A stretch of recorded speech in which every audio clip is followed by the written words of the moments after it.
Dan waktu saya cerita sama Bu Anda itu saya sudah tambah parah sekali. Duduk seperti ini saya nggak bisa. Duduk seperti ini saya nggak bisa karena rasanya mau pingsan. Terus kena AC seperti ini saya nggak bisa. Pasti langsung pingsan juga. Kena angin semilir kayak angin-angin di pantai gitu, itu nggak bisa juga. Kipas angin juga nggak bisa.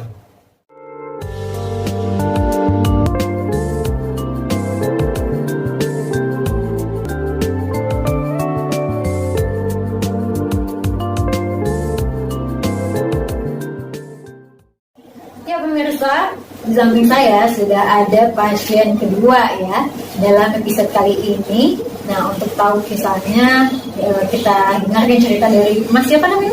Mas Dias. Mas Dias. Yeah. Dias atau Dias? Sama aja. Oh ya, Dias atau Dias ya. Yeah. Oke, Mas, saya perkenalkan, saya Dr. Amalia dari Cerita Akti atau Aquatherapy Indonesia. Nah, Mas mungkin bisa diceritakan nggak mulai dari awal Mas tuh cerita keluhan-keluhannya apa, terus tahu Aquatherapy Indonesia itu dari mana sampai akhirnya sembuh tuh gimana ceritanya? Yang pertama saya itu kena tahun 2015 bulan Januari waktu itu saya merasakan keluhan itu badan pegal-pegal, terus mudah capek, lama-lama saya lambungnya sakit. Kalau lambung sudah sakit, deg-degan, setelah deg-degan pasti keringat dingin, habis itu kalau sudah keringat dingin telinga berdening, langsung mata berkunang-kunang, setelah itu pingsan. Waktu belum tahu sakitnya kena virus, waktu itu saya kena virus rubella sama CMV. Itu sering pingsan, terus yang paling parah itu saya jatuh pas upacara. Waktu itu kan di kampus ada upacara, jadi jatuh ke depan, jadi mata saya seperti orang dipukul karena kena hantaman langsung ke batu. Setelah itu dilarikan ke rumah sakit karena memang saya nggak sadar waktu itu. Setelah dari rumah sakit, dokter bilangnya tipes, karena gejalanya seperti itu. Setelah selesai dari rumah sakit, dan kebetulan waktu itu saya kan semester akhir tinggal skripsi. Karena mengerjakan skripsi beban berat, jadi semakin sakit badan saya. Dan semenjak sering sakit itu saya radang tenggorokan terus, jadi hampir setiap hari ada tenggorokan, terus badan itu demam sambil kunang-kunang juga. Terus waktu itu dilarikan ke Jogja karena memang saya ambil cuti, tidak lanjut skripsi sementara, mondok juga di rumah sakit. Setelah dari rumah sakit itu dokternya bilang tipes juga, jadi dua rumah sakit dua dokter bilang tipes juga. Nah, setelah itu bingung keluarga saya itu, ini sakit kok tipes. Kalau dari info sambil dikasih obat hilang muncul. Nah, ternyata ada kakak kebetulan punya teman kerja di bank, istrinya itu sakit tapi nggak bisa hamil gitu. Kakak nanya, itu istri ada keluhan apa kalau selain nggak hamil, saya badan sakit? Oh, cuma pusing. Nah, terus kakak itu cerita ke keluarga, termasuk ke ibu, ke saya, kan sama-sama pusing katanya. Mungkin obatnya juga bisa menyembuhkan pusingnya dulu, atau mungkin cocok coba dulu. Nah, di mana? Ternyata dekat sama rumah saya. Saya malah nggak tahu rumah saya kan di depan ST Square ini. Jadi cuma 5 menit kalau dari rumah, dari klinik Aquatherapy Pak Juanda itu hanya 5 menit aja. Tapi saya nggak tahu soalnya. Sayang sekali. Itu saya nggak tahu itu. Jadi setelah tahu itu ya dekat, saya langsung hari itu juga ke sini, ketemu sama Bu Anda.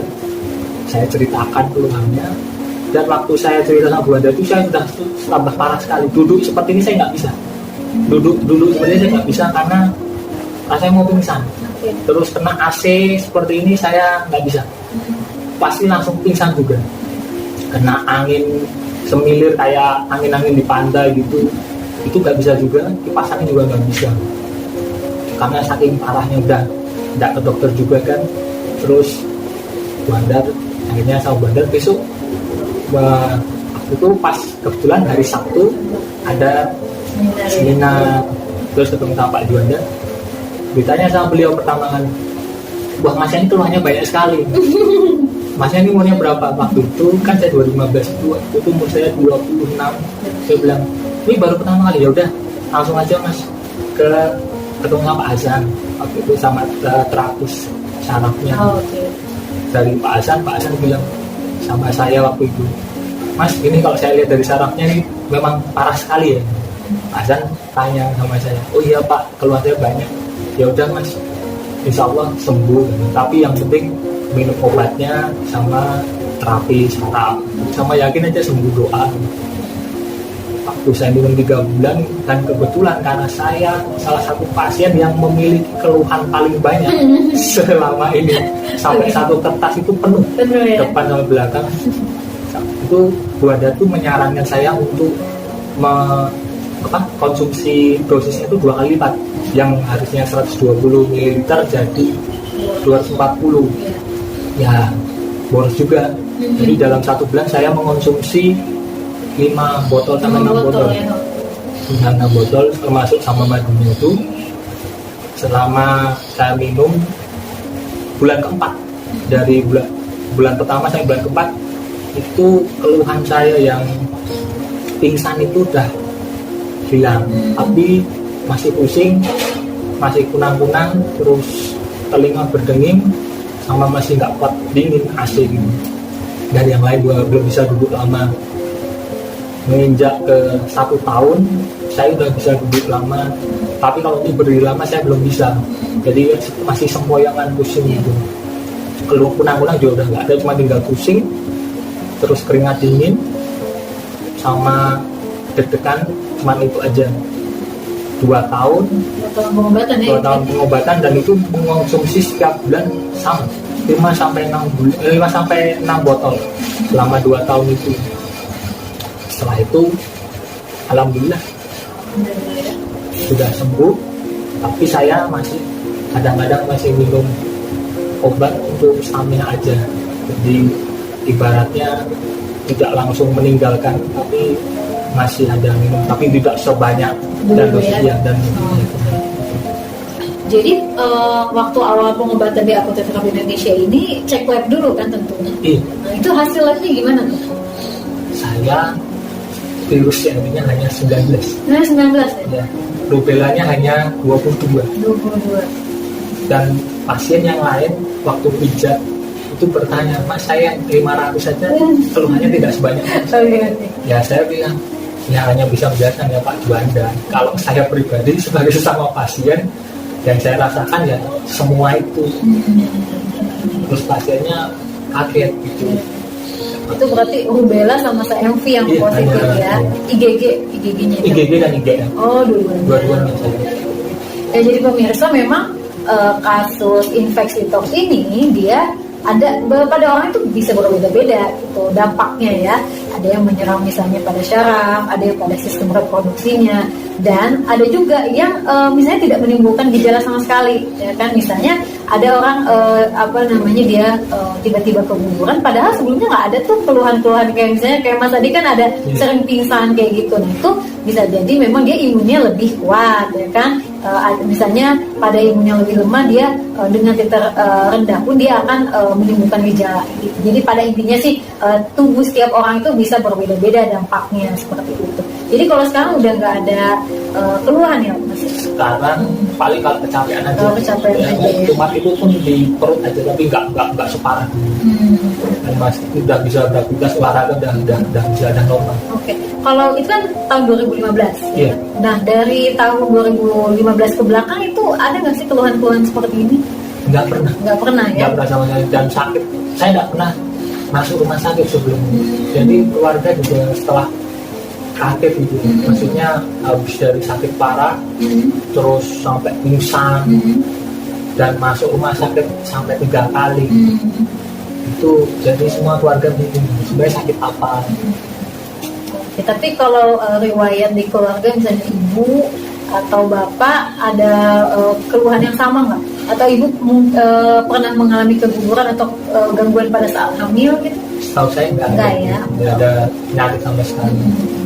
Ya, Ya, jadi pemirsa selain dia itu bisa diturunkan gitu ya dari ibu, misalnya ibu hamil diturunkan kepada janinnya, bisa juga secara didapat itu maksudnya adalah pada saat dia masnya ini misalnya proses lagi SMP, SMA gitu kan, nah itu terinfeksi misalnya seperti itu. Jadi dilihat dari IgG-nya tadi, makanya IgG-nya positif karena dia masa yang lampau itu pernah terinfeksi, dan ternyata IgM-nya juga positif yang menandakan bahwa infeksi sedang aktif gitu. Jadi dalam beberapa minggu sebelum dia uji lab itu sedang terinfeksi seperti itu. Oke Mas. Kalau misalnya itu kan tadi kakak iparnya tadi ya, ada yang kakak kandung itu yang pusing. Itu temannya. Oh temannya itu gimana tuh? Konsumsi juga ya? Juga konsumsi, tapi tidak ada keluhan yang lain-lain, cuman hanya betul-betul sering capek aja sama keguguran. Oke. Nggak berubah di sini juga. Obat di sini. Nah, itu memang pada setiap orang berbeda ya, yang dialami keluhan seperti itu. Mungkin Mas ada kata-kata motivasi untuk pemirsa di rumah yang mengalami kasus yang sama. Soalnya banyak loh Mas, karena selain tadi keluhan Mas itu bahkan sampai ada yang koma, ada yang lupa ingatan, ya kan, sakit kepala terus seperti itu. Mungkin bisa disampaikan Mas ke pemirsa. Ya, kalau dari saya, teman saya, yang penting tetap ada usahanya. Iya. Berdoa, minum obat, yakin, dan minta doa ibu. Doa ibu. Karena saya sembuh, karena saya minta doa ibu. Doa ibu. Intinya sih jangan pantang menyerah. Memang pada kasus yang menyerang saraf itu biasanya lebih lama ya proses penyembuhannya seperti itu. Jadi bisa 6 bulan lebih, bahkan sampai masih tadi hampir 2 tahun ya. 2 tahun lebih. 2 tahun lebih gitu ya. Jadi intinya sih jangan pantang menyerah untuk pemirsa di rumah. Ya mungkin ini pasien terakhir yang pada episode pada episode kali ini ya. Semoga bisa memotivasi Bapak dan Ibu sekalian, teman-teman dan saudara yang ada di rumah. Semoga bisa lekas terbebas dari permasalahan infeksi TORCH ini. Nah, jangan lupa untuk like, subscribe, dan nyalakan lonceng notifikasi akun Cerita Akti. Dan jangan lupa untuk terus menyaksikan video-video berikutnya karena masih banyak cerita dari pasien-pasien aktif yang semoga bisa membantu memotivasi Bapak dan Ibu sekalian. Ya, terima kasih. Assalamualaikum warahmatullahi wabarakatuh. Sampai jumpa.